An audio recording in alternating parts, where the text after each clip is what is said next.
Bienvenue sur Africa 24 dans cette nouvelle édition de l'Africa Tonight. Au sommaire, les participants au 23e sommet de l'UA se donnent pour objectif de définir les mécanismes de mise en œuvre de l'agenda 2063.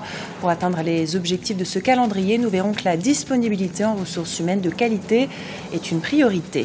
Le panafricanisme économique est-il envisageable alors que certains pays du continent aspirent à un développement économique national? D'autres s'essayent à un mouvement collectif. Nous verrons l'exemple du Togo avec le groupe Ecobank.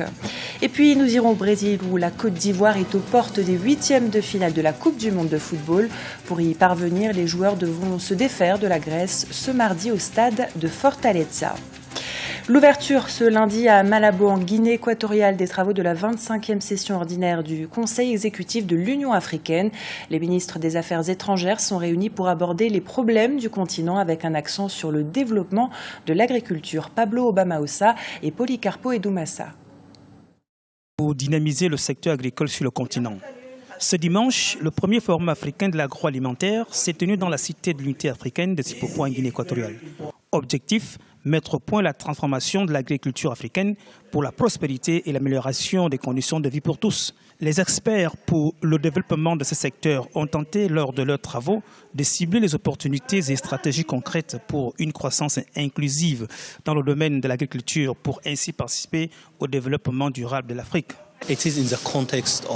Nos recommandations devraient viser à trouver des solutions aux problèmes qui entravent le développement économique et durable de notre continent. Il nous revient donc de proposer des solutions aux problèmes de paix et de sécurité, du terrorisme, le manque de solidarité et d'autodétermination qui obstruent le développement de notre continent. En 2003, les chefs d'État et de gouvernement réunis à Maputo s'étaient engagés à redynamiser le secteur agricole, l'élevage et la pêche afin de permettre au secteur de prendre un nouvel élan. Ce forum est l'occasion de faire le bilan des actions de ces dernières années. En tant que commission, nous disons que cette année, nous ferons tout ce qui est en notre pouvoir pour remettre l'agriculture sur la voie du développement. Pour y arriver, il faudra améliorer nos capacités en ressources humaines et technologiques. Il faudra aussi encourager la recherche pour augmenter la production.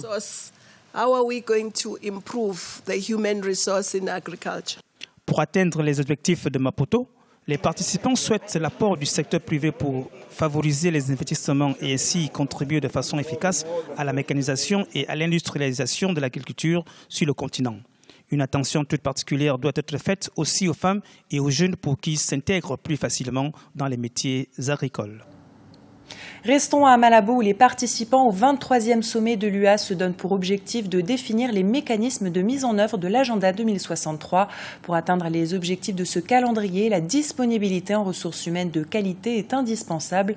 Voyons quels sont les leviers sur lesquels l'institution peut s'appuyer pour pallier au manque de ressources humaines sur le continent. Florencia Saint-Poré. Comment miser sur les ressources humaines africaines pour le développement du continent? Le 23e sommet de l'Union africaine qui se tient depuis le 20 juin à Malabo en Guinée équatoriale sera marqué par l'engagement des chefs d'État à mettre en œuvre l'agenda 2063. Cette nouvelle ambition traduit la détermination des dirigeants du continent à exploiter ses potentiels de manière stratégique et à consolider les progrès en cours. Mais selon les analystes, pour assurer la transformation socio-économique positive de l'Afrique souhaitée par les dirigeants, il faut d'abord tabler sur les ressources humaines. La question des ressources humaines a été considérée comme un problème certes important, mais sans agenda favorable, sans agenda précis. L'Union africaine nous a habitués à afficher des grands objectifs sans toutefois réfléchir sur les moyens. Il semble qu'en effet que le capital humain doit devenir l'alpha et l'oméga des programmes de l'Union africaine. Mais pour certains pays comme le Cameroun, la question du capital humain africain en termes de compétences et de création d'emplois ne se pose pas. Je suis entrepreneur moi-même à plusieurs titres et je peux affirmer que c'est l'un des aspects où le Cameroun est le mieux doté. On a des compétences de très très haut niveau, d'ailleurs qui s'exportent aujourd'hui. Et donc je ne pense pas que sur ce plan-là, il y ait le moindre problème. En revanche, certains pays en manque de compétences n'ont pas attendu pour initier des mesures de formation pour pallier au manque de ressources qualifiées sur le continent qui fait encore douter les investisseurs étrangers. Le Congo est en train de miser beaucoup sur la formation. Vous savez, aujourd'hui, vous prenez l'exemple de la santé au Congo.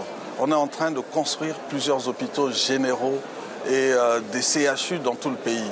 Mais quand vous regardez le nombre de médecins qu'il y a, ils sont insuffisants pour pouvoir gérer tous ces CHU. C'est pourquoi on a besoin de la compétence. Le sommet doit s'achever le 27 juin prochain à Malabo, en Guinée équatoriale. Encore 4 jours pour les chefs d'État et de gouvernements africains pour se pencher sur les thèmes centraux au sommet de l'Union africaine, c'est-à-dire l'agriculture, la sécurité alimentaire et la sécurité globale du continent, mais également anticiper sur la prochaine échéance qui est l'agenda 2063 pour le développement économique de l'Afrique. Un panafricanisme économique est-il envisageable? Une question d'actualité alors que certains pays africains aspirent à un développement économique national. D'autres s'essayent à un mouvement collectif en soutenant l'idée d'une économie panafricaine. C'est le cas du Togo avec le groupe Ecobank. Plus de détails avec Thierry Noiran. Comment lier panafricanisme et le monde des finances? Deux idées difficiles à mettre en commun et pourtant complémentaires. En effet, selon Gervais Kofi Djondo, cofondateur d'Ecobank, cette idée de créer un lien entre les différents États africains pour donner une impulsion au continent est aussi primordiale pour la pérennité du système économique. Chez Ecobank, même les conseils d'administration représentent le concept du panafricanisme.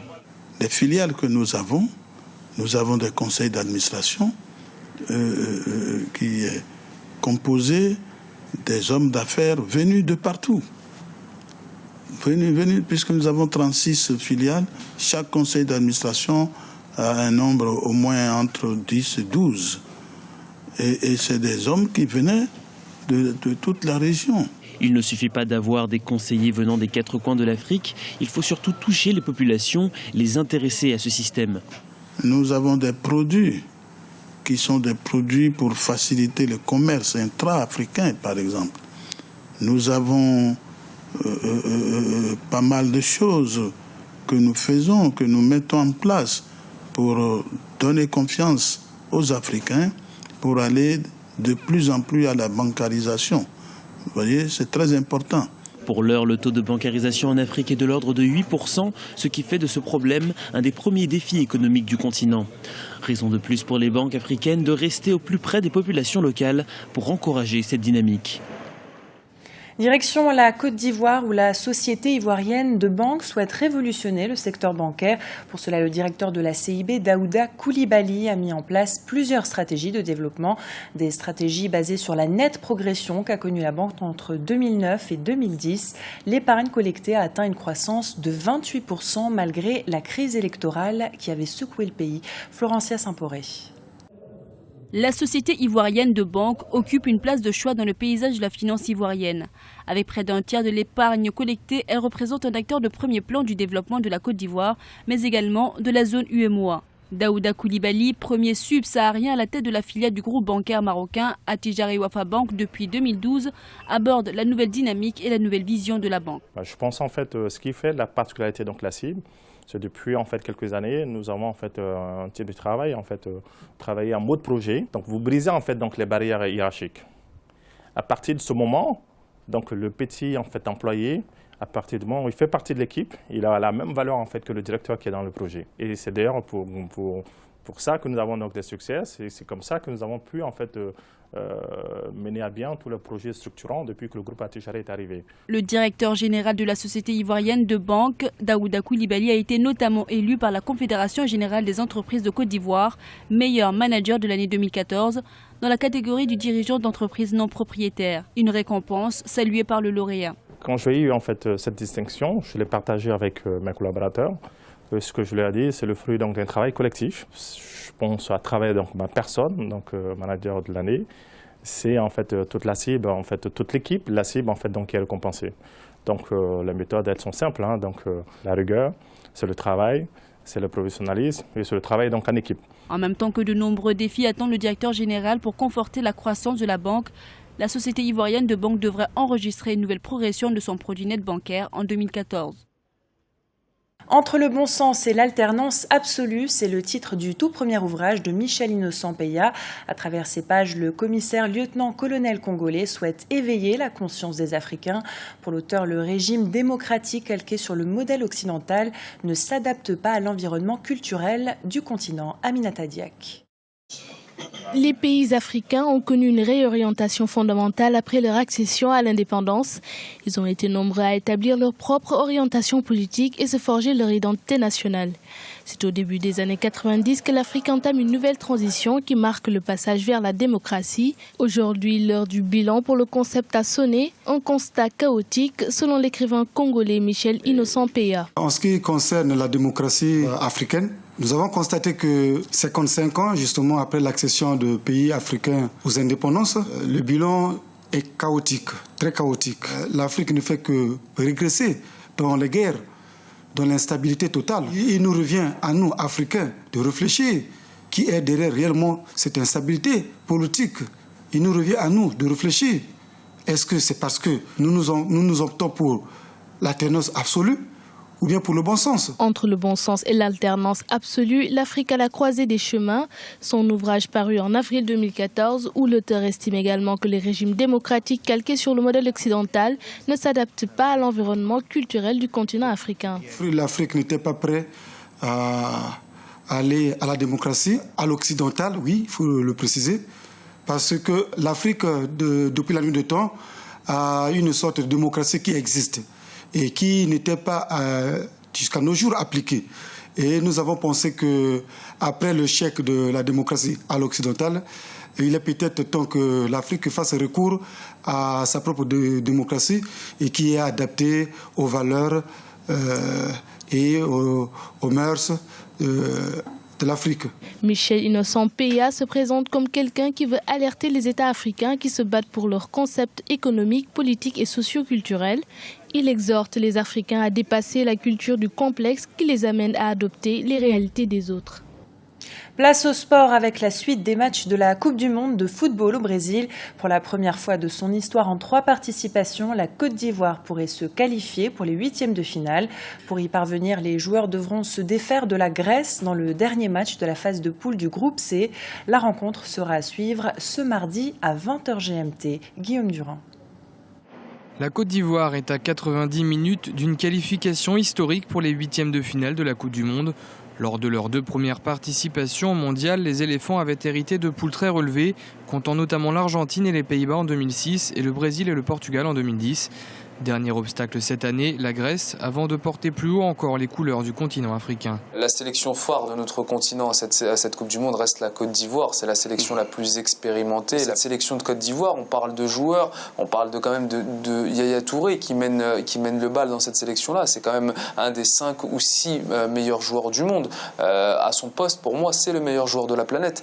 Donc cette équipe de Côte d'Ivoire, elle a une pression et une attente qui est énorme et j'espère qu'elle mesure la responsabilité qu'elle porte sur ses épaules. Consciente de l'enjeu, les autorités ivoiriennes ont promis que la prime de match serait doublée en cas de qualification. Le président de la République me charge de vous dire que les Ivoiriens sont fiers de vous, qu'il est fier de vous. Malgré la défaite, vous avez été valeureux contre la Colombie. Il me charge aussi de vous annoncer que la prime de match contre la Grèce sera doublée. Je vous ai vu jouer à Brasilia contre la Colombie. Vous avez perdu, mais tous ceux qui ont vu ce match sont unanimes pour dire que vous êtes capable de faire un bon résultat au prochain match pour vous hisser en 8e de finale. J'en suis convaincu. Soyez déterminés et vous y arriverez. Si elle se qualifie, la sélection ivoirienne pourrait rencontrer le Costa Rica, l'Uruguay ou encore l'Italie en 8e de finale. Et dans le même groupe que la Côte d'Ivoire et la Grèce, l'autre match au sommet de ce mardi opposera la Colombie au Japon au stade de Cuiabá. Dans le groupe D, il y aura également 2 matchs ce mardi, Costa Rica-Angleterre au stade de Belo Horizonte et Italie-Uruguay au stade de Natal. Voilà pour les aficionados du football. Ce journal a été réalisé par l'ensemble de la rédaction. Nous vous remercions pour votre fidélité. Dans un instant, retrouvez une nouvelle édition de l'actualité sur Africa 24.